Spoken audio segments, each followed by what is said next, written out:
Hello guys! Hello Libra. Okay, Libra. Libra, tingnan natin kung anong messages, vibration, gabay energy para sa inyong lahat. Ito ay general reading. I hope na makuha mo yung energy na to kasi minsan hindi natin nakukuha yung energy. Pwedeng resonate ka sa Aquarius, pwedeng sa Gemini.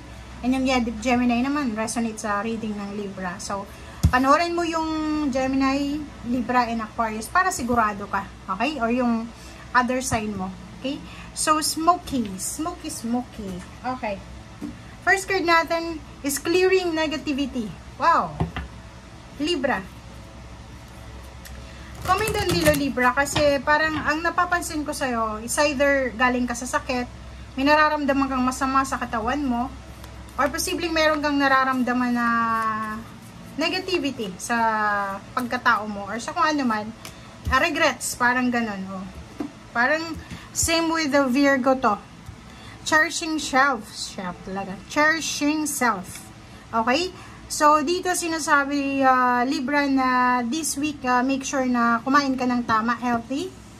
Umiwas ka sa gulo, umiwas ka sa competition, umiwas ka sa bawal. Kung bawal yung kape, alcohol, bawal yung bisyo, bawal yung overspending, iwasan mo muna siya sa linggo ito. Make sure na sarili mo muna, i-prioritize mo muna yung sarili mo. And next dito, clearing negativity, i-release mo, alisin mo yung sarili mo sa mga bagay-bagay na nagdadala sa'yo ng negativity. Unang-una sa mga tao yan huwag kang masyadong makipag-associate doon sa mga taong mahilig gumawa ng issue, yung mga backstabber na yan, yung mga snaky person, kasi wala kang future dyan, okay? Kahit gawan mo yan ng maganda, okay, habang ginagawan mo siya ng maganda, puring-puri ka, after mong matapos gawan yan, iba-backstab ka na yan. Kasi yan yung nature niya parang ahas lang. So, dito sinasabi sir, mag-iingat ka.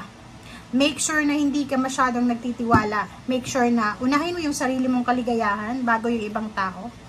Okay? Kasi mahirap yan Mahirap yung situation na palagi ka na lang na available sa iba. Tapos ikaw, pag may kailangan ka, walang dumadamay sa'yo. So, yun ang kailangan mong gawin.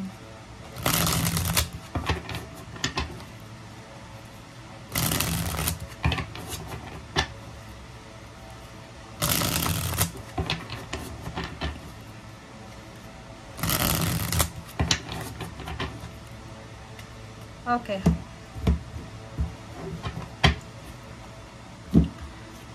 Libra, Queen of Wheels, all about money. Wow! So, Libra, nakikita ko sir dito na may incoming financial wealth, financial gain ang darating sa'yo. So, siguro hindi pa siya sa ngayon, but nakikita ko especially yung mga babaeng Libra, nakikita ko na malapit na. Malapit mo nang makamit yung financial wealth na to. Malapit mo nang makamit yung pera na to, okay? It's either malapit mo nang makuha yung bahay na hinulugan mo, or pwedeng malapit ka nang makapagpatayo ng bahay, or yung mga long distance relationship dito, pwedeng malapit na kayong magkita, parang ganun. It's either nagbabala ka ng kasal, nakikita ko siya dito na, or naghahanap ka siguro ng mga source of income, para sa pagpapakasal, para sa pagpapatayo ng bahay, para sa pagbuo ng pamilya. Nakikita ko siya dito na makukuha at makukuha mo yan. Hierophant, kasal, partnership. So, nakikita ko sir dito na kung ano man tong partnership na to na pinaplano mo, iniisip mo, ay on the way ka na. Or sinasabi dyan sa'yo kung ano man to na partnership na meron ka, or darating sa'yo, or gusto mong simulan, sinasabi sa'yo dito na nasa tamang direction ka.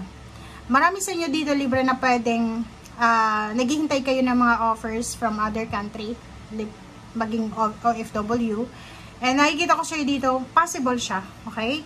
Celebration, wow. So, isang napaka positive na pangyayari to. It's a celebratory energy, celebration of wealth, celebration of family success, parang ganon. Celebration of freedom, parang ganon. So, nakikita ko sa'yo dito from 9 of Wands. Yung parang marami kang napagdaanan. Marami kang sinacrifice. Like for example, yung 9 of Wands kasi is pagod na pagod ka. So, posibleng sa linggong ito, makaramdam ka ng pagod.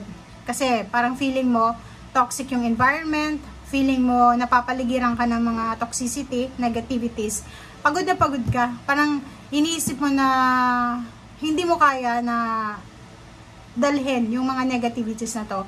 So, nakikita ko sir dito na mapagtatagumpayan mo siya ngayong linggo. Okay? The moon, makinig ka sa sinasabi na iyong intuition. Lalo na kung maraming balita, maraming kwento, maraming kung ano-ano na bagay-bagay sa paligid mo. Pag-isipan mo mabuti. Lalo na kung tungkol to sa pera. Maging straightforward ka. And sinasabi ng baraha, if ever may ino-offer sa'yo na changes, like for example, na kung nasa company ka, ino-offeran ka ng higher position, pero kailangan mong lumipat ng branch. Nakikita ko sir dito, medyo malulungkot ka, kasi nasanay ka na sa komportableng lugar. But nakikita ko sir dito, tanggapin mo, Queen of Swords, yun, tanggapin mo lahat ng yan na ino-offer sa'yo ng universe. Diba? Partnership, mga negosyo na yan, pwedeng may isasarang isang negosyo dahil magbubukas ng ibang negosyo, parang ganun. Okay?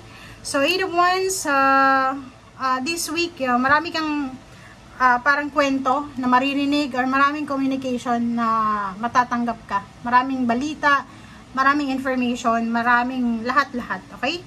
And 10 of Wheels is all about money. Money. So, nakikita ko sir dito yung lump sum of money.